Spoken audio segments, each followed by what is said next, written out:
It took exactly 7 words. 7 words from a federal judge that would shadow Kash Patel for the rest of his public life. He was not a credible witness.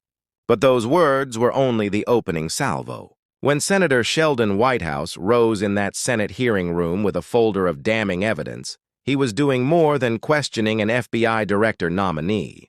He was methodically exposing a man whose career, Whitehouse argued, was built on fealty to power instead of fidelity to the truth. March 28, 2025, Senate Judiciary Committee hearing room. The atmosphere carried the same tautness that makes veteran political reporters check their recorders again. Kash Patel sat at the witness table, his usual composure worn thin by weeks of harmful disclosures. Across from him, Senator Sheldon Whitehouse organized documents with the disciplined care of someone who had spent decades assembling cases that ruined careers. But this episode actually began 8 weeks earlier in a cramped Senate investigative office, where Whitehouse's chief counsel, Dr. Sarah Martinez, had been running the kind of opposition research that separates casual politicians from those who understand how power works in Washington. Sliding a federal court filing across Whitehouse's desk at midnight, we found something that changes everything we thought we knew about Patel's credibility, Martinez recalled. Whitehouse, a former prosecutor with a reputation for painstaking preparation, read the materials with the same focused scrutiny that defined his courtroom work in Rhode Island. What he found wasn't merely embarrassing, it was politically fatal. The Colorado federal court ruling was precise and brutal. Judge Patricia Morrison, who had overseen a Trump-related case in which Patel had testified, wrote findings that effectively tore his testimony to pieces. Mr. Patel was not a credible witness, the opinion stated. His testimony is not only illogical but completely devoid of any evidence in the record. A federal judge, Whitehouse said quietly, using the kind of prosecutorial tone that recognizes the implications, had called him a liar under oath. And now Patel wanted to run the FBI. That court ruling, though, was only the first of many troubling items Martinez turned up.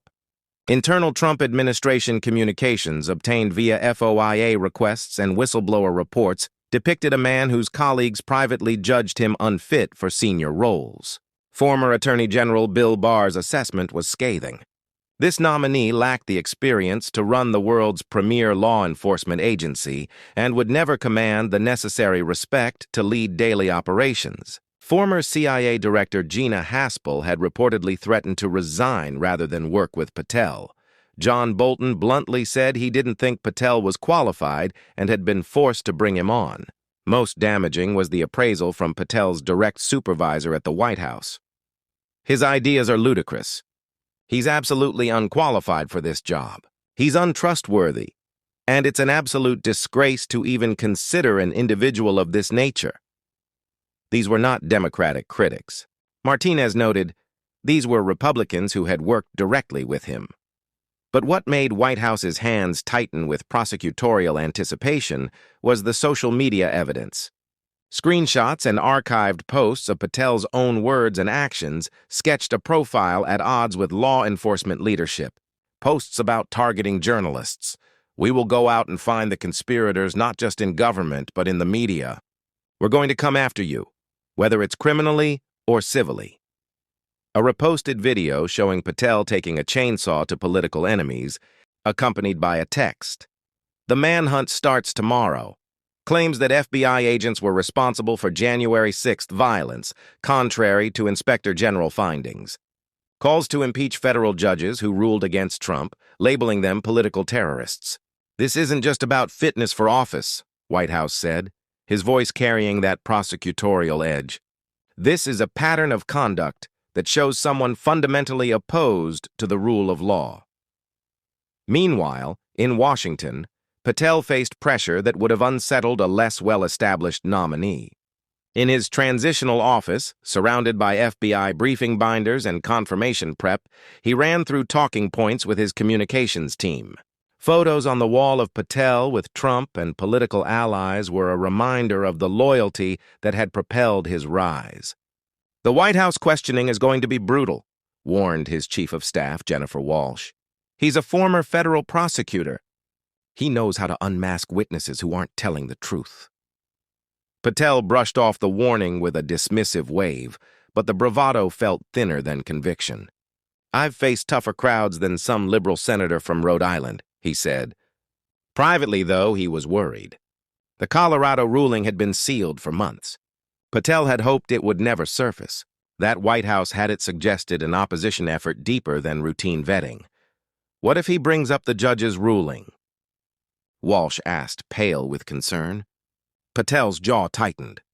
The Colorado testimony had been a public collapse, a Trump-related case where Patel's defense of the former president crumbled under cross-examination. Judge Morrison's written findings were merciless, challenging not just his testimony but his basic honesty. "I'll stick to the talking points," Patel said. "Context matters."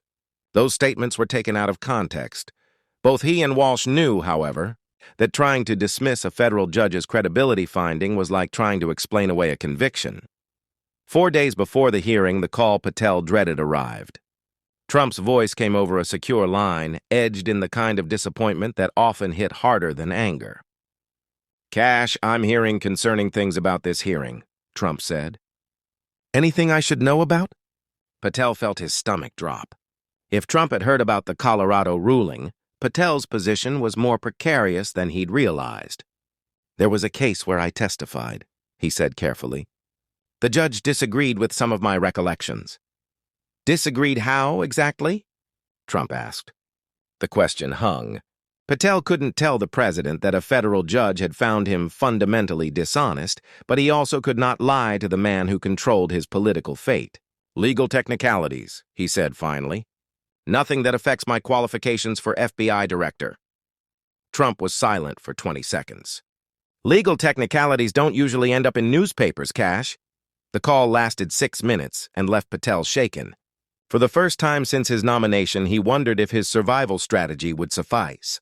The hearing day felt different. The room bristled with the kind of electric tension Capitol Hill reporters recognize as the prelude to political ruin. The gallery was full of Justice Department officials, FBI staff, civil rights advocates, and journalists, all sensing they were about to see something consequential.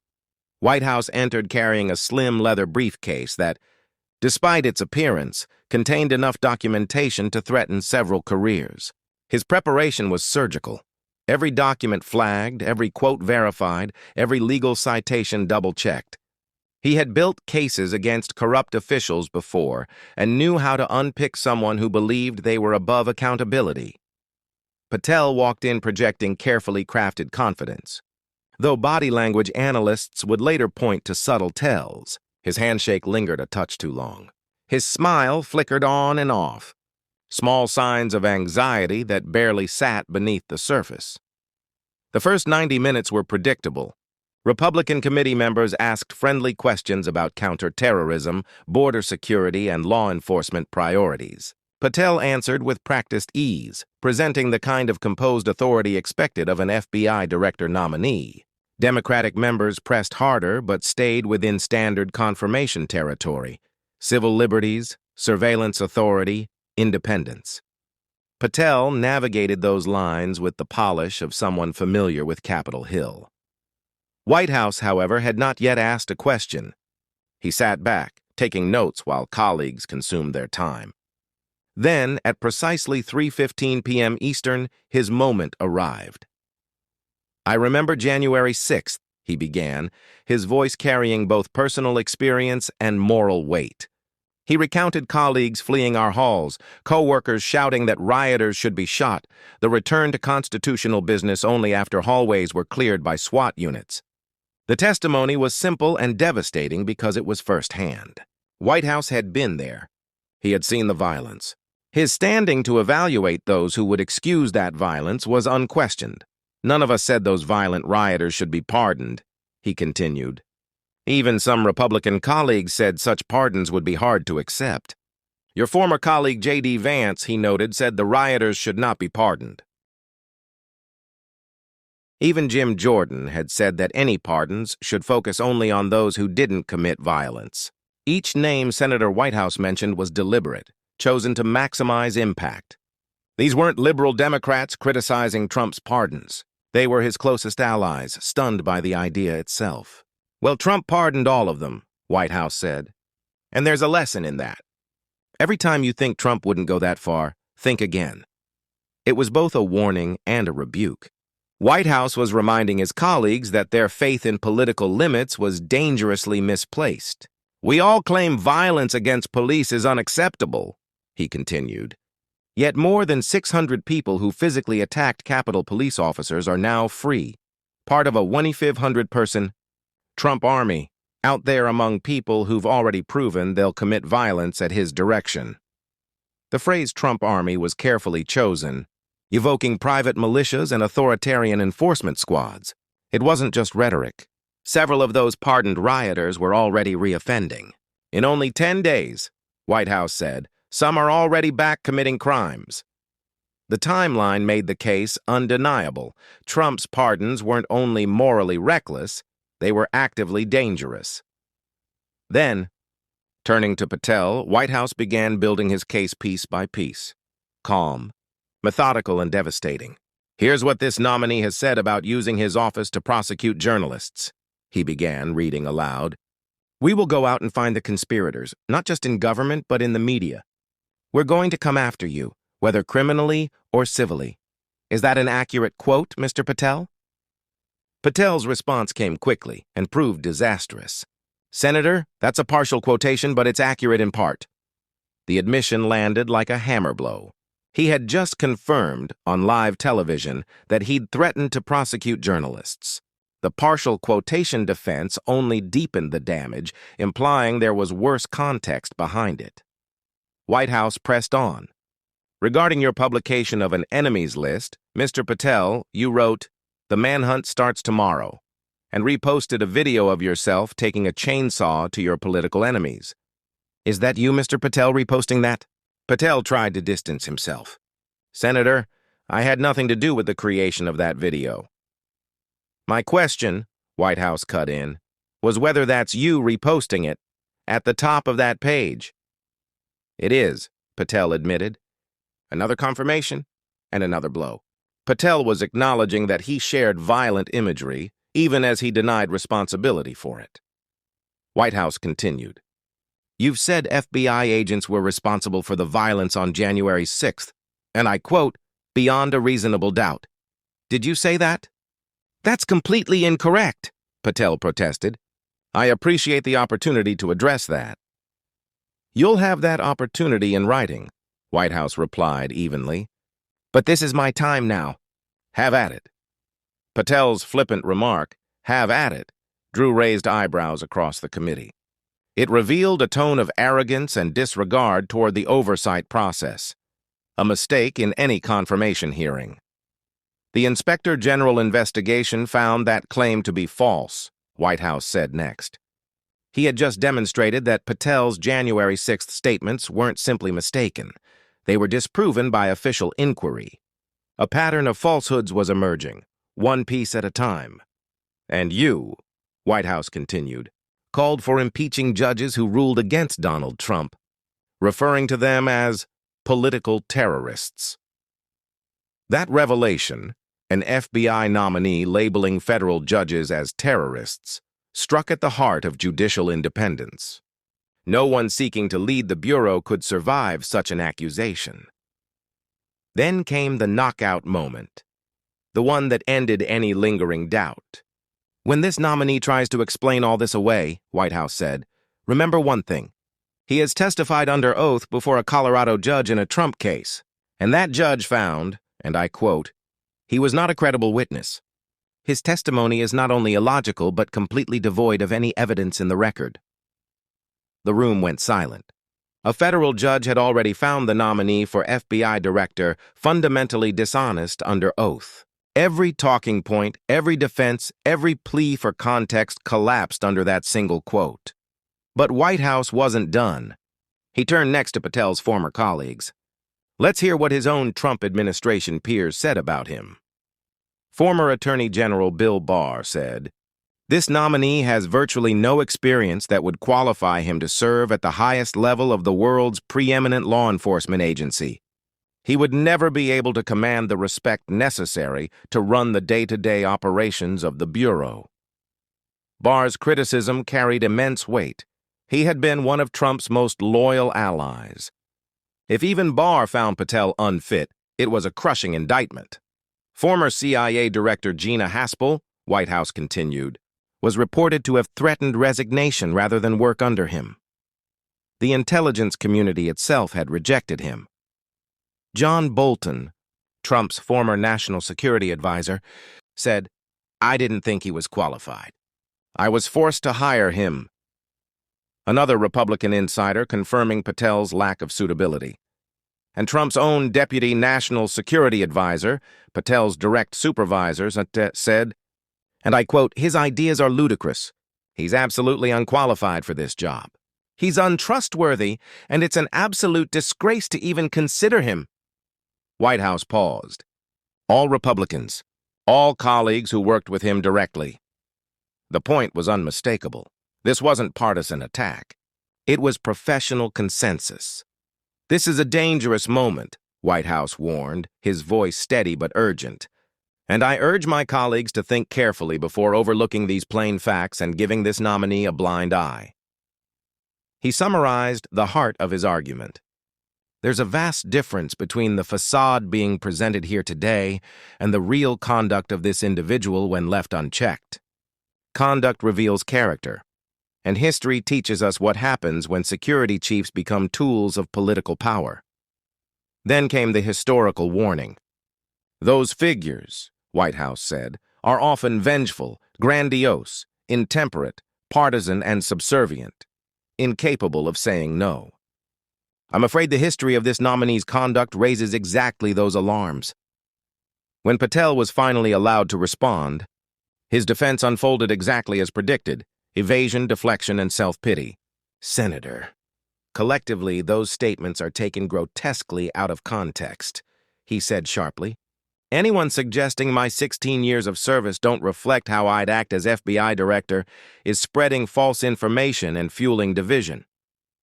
His words came out defensive, irritated and lacking accountability. Then he tried to pivot. "If confirmed, my priority will be a depoliticized, de-weaponized FBI devoted to the Constitution and a single standard of justice." But after hours of testimony revealing his own political weaponization, the pledge rang hollow. The damage was immediate. Within hours, 3 Republican senators announced they were reconsidering their support.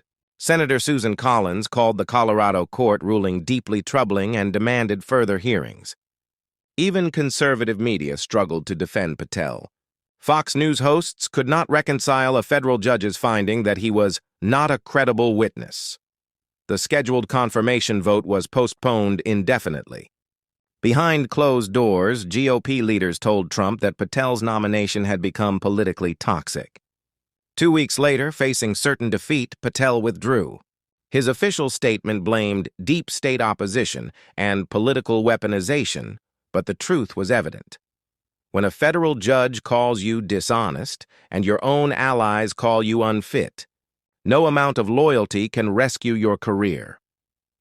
Senator Whitehouse's systematic dismantling of Patel's credibility became a model of congressional oversight done right, fact-based, disciplined, and unsparing. By relying solely on evidence, testimony, and the nominee's own words, he proved that accountability was still possible in American democracy. The lesson was unmistakable. Conduct defines character, and character determines fitness for power. Sometimes the most devastating form of opposition isn't fiery rhetoric. It's the unembellished truth. Patel's failed nomination now stands as a cautionary tale. For future nominees, it was a message written in political stone. Past behavior will be examined. Deceit will be exposed, and loyalty to power cannot substitute for integrity. In an age when truth so often feels negotiable, one fact remained immovable. A federal judge had found that Kash Patel was not a credible witness. That ruling became the epitaph of his political ambitions. In the end, credibility, once lost, proved impossible to recover, no matter how powerful your friends might be.